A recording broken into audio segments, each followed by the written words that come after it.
আমি এখন মধ্যবয়সী। আমার এক বন্ধু জিজ্ঞেস করলো, নিজের মধ্যে এই বয়সে পৌঁছে কিছু পরিবর্তন অনুভব করছিস কি?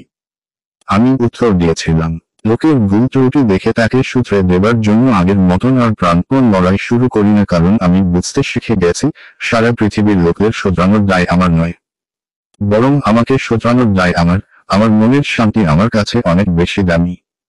হ্যাঁ, আমি বদলে গেছি। আমাকে কেউ অবজ্ঞা করলে আমি আর আগের মতো অপমানিত হই না, দূরে সরে যাই তাদের থেকে। আমি বুঝি, তারা হয়তো আমার মূল্য বুঝতে না পেরে আমায় অবহেলা করছে, কিন্তু আমি তো জানি আমার কাছে আমি অমূল্য।